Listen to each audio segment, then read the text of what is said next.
धार्मिक ग्रंथों और पुराणों में भगवान श्री कृष्ण की अनेक लीलाएं वर्णित हैं, जो केवल चमत्कार नहीं बल्कि जीवन और धर्म के गूढ़ रहस्यों का साक्षात्कार कराती हैं।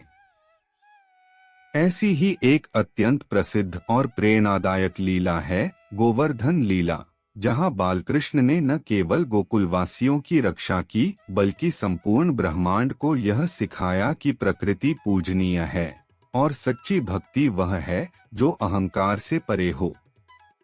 गोकुल का जीवन और इंद्र पूजा की परंपरा। गोकुल का ग्राम जीवन सरल था। गोप गोपियां गायें चराते, दूध दही का व्यवसाय करते और प्रकृति की गोद में जीवन बिताते।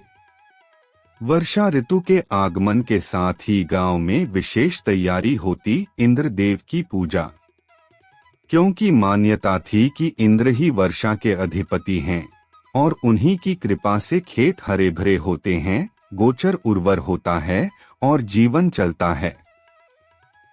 हर वर्ष की भांति इस बार भी पूजा की तैयारी हो रही थी। लोग प्रसाद बना रहे थे, दीप जलाए जा रहे थे और भजन गाए जा रहे थे। तभी बालकृष्ण, जो अब तक अपने छोटे छोटे चमत्कारों से सबको चकित कर चुके थे, वहां आए और मुस्कराते हुए बोले, माँ यशोदा, यह सब किसके लिए हो रहा है? लल्ला, यशोदा माँ बोली, यह इंद्रदेव की पूजा है। वे ही हमें वर्षा देते हैं, हमारे खेतों को सिंचते हैं। उनकी कृपा के बिना जीवन कैसे चलेगा? श्री कृष्ण का प्रश्न और नई दृष्टि। कृष्ण ने पूछा, माँ, हम गोपालक हैं। हमारा जीवन गौ, वन और पर्वत से जुड़ा है। यह गोवर्धन पर्वत हमारी गौओं को चारा देता है, जल देता है, छाया देता है। क्या इंद्र से अधिक यह गोवर्धन हमारा पालन करता नहीं? गांव के बुजुर्गों से भी कृष्ण ने यही प्रश्न किए। उन्होंने तर्कपूर्वक बताया कि गोवर्धन ही असली जीवनदाता है और पूजा उसी की होनी चाहिए।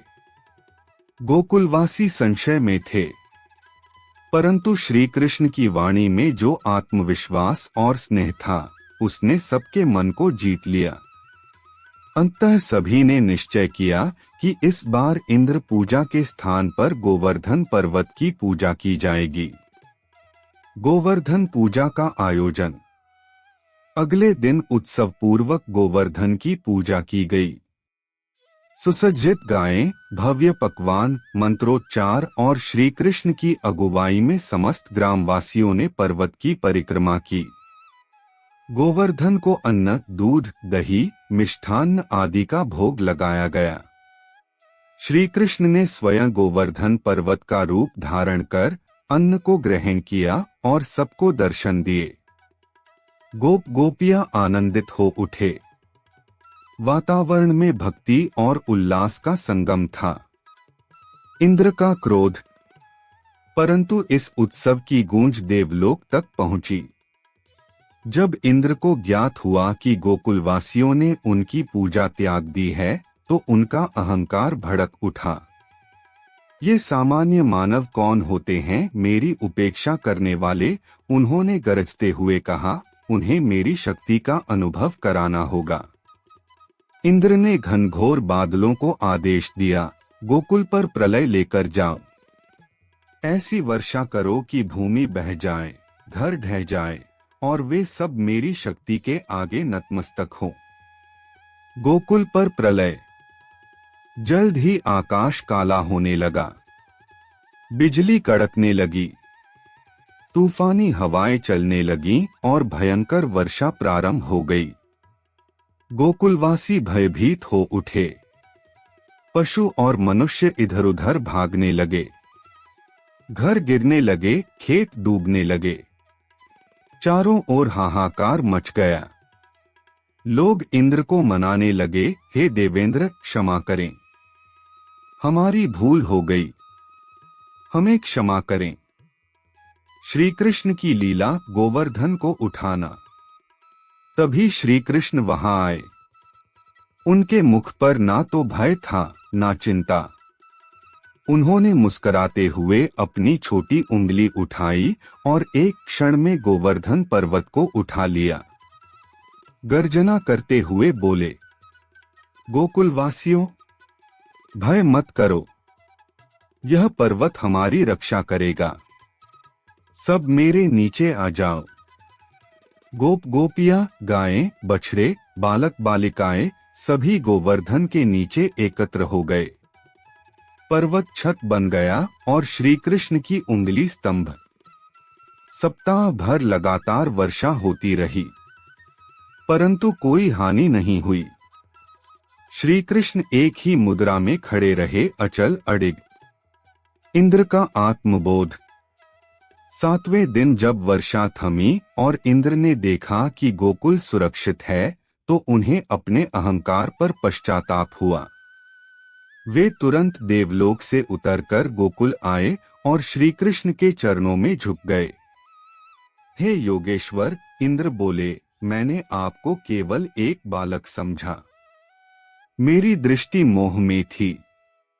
आपने न केवल मेरा अहंकार तोड़ा, बल्कि मुझे सच्ची भक्ति का अर्थ सिखाया।